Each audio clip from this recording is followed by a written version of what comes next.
ये है talks news network और आप देख रहे हैं पॉलिटॉक्स, राजनीति का कच्चा चिट्ठा। अग्निपथ योजना की घोषणा के चौथे दिन भी बिहार जल रहा है। बिहार के कई इलाकों में प्रदर्शनकारी युवाओं ने पटना के मसौड़ी में तारगेना स्टेशन के पास पत्थरबाजी की और प्रदर्शनकारियों ने स्टेशन में तोड़फोड़ की और वहां पार्किंग में खड़ी गाड़ियों को आग के हवाले कर दिया। प्रदर्शनकारियों पर काबू पाने के लिए पुलिस ने कई राउंड फायर भी किए। कुछ ऐसा ही नजारा देश के अन्य राज्यों में दिखाई दिया है। वहीं बढ़ते विरोध प्रदर्शन को देखते हुए आज केंद्रीय रक्षा मंत्री राजनाथ सिंह ने 3 सेना प्रमुखों के साथ अपने आवास पर बैठक भी की। वहीं इस पूरे मामले को लेकर देश की सियासत गर्मा गई है। कांग्रेस ने शनिवार को एक पत्रकार वार्ता के माध्यम से अग्निपथ योजना के खिलाफ केंद्र पर निशाना साधा।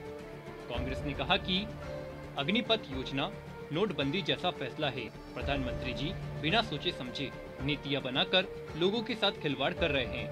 आपको बता दें, सेना में भर्ती से जुड़ी अग्निपथ योजना को लेकर बिहार, उत्तर प्रदेश, हरियाणा, राजस्थान, हिमाचल, दिल्ली, मध्य प्रदेश सहित देश के कई अन्य राज्यों में बेरोजगार युवाओं का हिंसक प्रदर्शन जारी है। केंद्र सरकार की इन योजनाओं के खिलाफ सबसे अधिक हिंसा बिहार में देखने को मिल रही है। बिहार में हिंसक प्रदर्शन को देखते हुए 12 जिलों में 48 घंटे के लिए मोबाइल इंटरनेट सेवा को बंद कर दिया है। वहीं कुछ ऐसा ही नजारा उत्तर प्रदेश में भी देखने को मिला है। वहीं इस योजना को लेकर देश की सियासत गर्म है, तो वहीं कांग्रेस ने केंद्र की अग्निपथ योजना के खिलाफ मोर्चा खोल दिया है।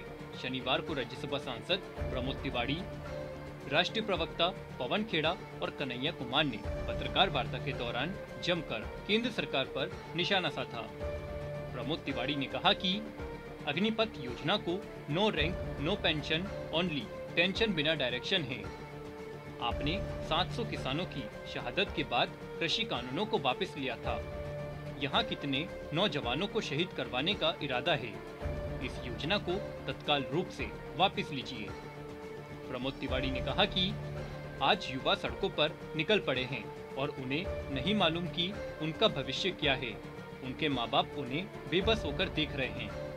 युवा आपसे रोजगार मांग रहे हैं, उस वादे का जवाब मांग रहे हैं जो 2 करोड़ रोजगार के रूप में किया गया था। वहीं कांग्रेस नेता पवन खेड़ा ने कहा है कि इसका आप माहौल देख रहे हैं। इस नई सेना भर्ती योजना को लेकर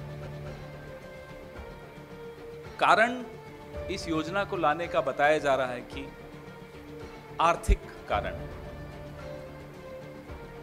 कई लोगों से चर्चा की, विशेषज्ञों से चर्चा की, उसके पश्चात यह बात तो तय हो जाती है कि यह दिखाने को आर्थिक कारण हो सकते हैं,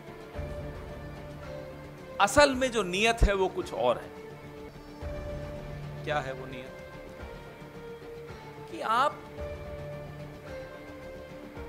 संघ की मानसिकता को सेना में घुसाना चाहते हैं। क्या कारण है कि 4 में से 1 को आप रखेंगे और 3 को आप चलता करेंगे?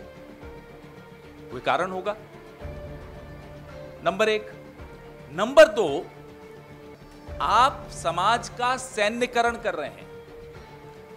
यह बहुत चिंता का विषय है।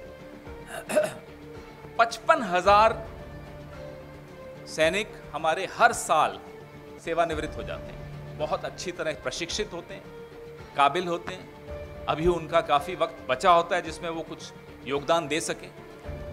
आप रीसेटलमेंट डायरेक्टरेट का आंकड़ा उठाकर देखिए, मात्र 2 से 3% को फिर से नौकरी मिल पाती है, बाकी बेरोजगार होते हैं। तो वहीं बिहार में जहाँ सबसे ज्यादा प्रदर्शन हो रहा है, वहाँ के दिग्गज नेता कन्हैया कुमार ने कहा है कि आप सबसे पहले देश की जनता को ये बताइए कि इस योजना की जरूरत क्या है।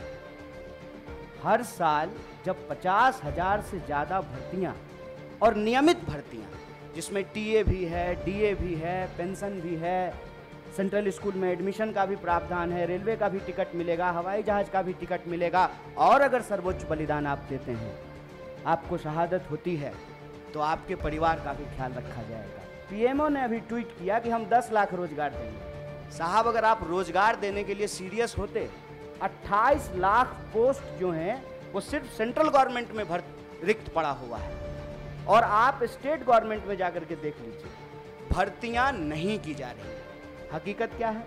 हकीकत ये है कि ये असली बात देश की जनता से छुपाना चाहते हैं। असली बात क्या है? आप सब लोगों को याद है कि जब नोटबंदी की गई तो यह दावा किया गया कि इसके बाद नक्सलवाद समाप्त हो जाएगा, आतंकवाद समाप्त हो जाएगा। कल ही जो है एक सब इंस्पेक्टर की फिर से टारगेटिंग किलिंग की गई है।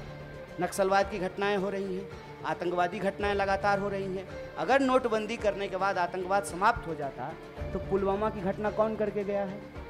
कैसे पुलवामा की घटना हुई है? तो ये दावा करते हैं। जब उस दावे का आप पड़ताल करेंगे तो आपके ऊपर ही आरोप लगाना शुरू कर देंगे। और मैं याद दिलाना चाहता हूं कि ये वही नौजवान हैं, ये उस वक्त हिंसा नहीं किए जब इनके माँ बाप हजारों किलोमीटर पैदल चल करके अपने घर गए। ये वही नौजवान हैं, ये तब भी हिंसा नहीं किए जब उनके परिवार को ऑक्सीजन नहीं मिल रहा था और वो तरप तरप करके जान दे रहे थे। ये तब भी हिंसा नहीं किए जब आपने हर साल 2 करोड़ नौकरी नहीं दी। कन्हैया कुमार ने कहा है कि मैं देश की सरकार से, भारतीय राष्ट्रीय कांग्रेस की तरफ से यह अपील करना चाहता हूं कि ये कोना कोना कौन कोना सोतली पुतो कोना खेलना बंद कीजिए। आप हकीकत में बताइए कि रियलिटी क्या है। क्या आपने विपक्ष को पूछा? आपने विपक्ष को पूछा कि हम कोई योजना ला रहे हैं? आपने कोई पार्लियामेंट्री कमेटी की मीटिंग की? या आपने नौजवानों को पूछा कि हम आपका भलाई करना चाहते हैं किसानों की तरह? आपको बता दें, कई राज्यों में हो रहे युवाओं के प्रदर्शन को देखते हुए अब केंद्रीय गृह मंत्रालय ने इस योजना को लेकर बड़ा ऐलान किया है। गृह मंत्रालय ने केंद्रीय आर्म्ड पुलिस फोर्स CAPF और असम राइफल की भर्ती में अग्निवीरों को 10% आरक्षण देने की घोषणा की है। इसके अलावा अग्निवीरों को अधिकतम आयु सीमा में 3 साल की छूट भी दी जाएगी। वहीं सरकार ने अग्निपथ योजना के तहत भर्ती के लिए अग्निवीरों के पहले बैच को अधिकतम आयु सीमा में 5 साल की छूट देने का भी ऐलान किया है। साथ ही 4 साल बाद कम ब्याज दर पर लोन देने का भी ऐलान किया गया है। पॉलिटॉक्स ब्यूरो, दिल्ली। ये है टॉक्स न्यूज नेटवर्क और आप देख रहे हैं पॉलिटॉक्स, राजनीति का कच्चा चिट्ठा।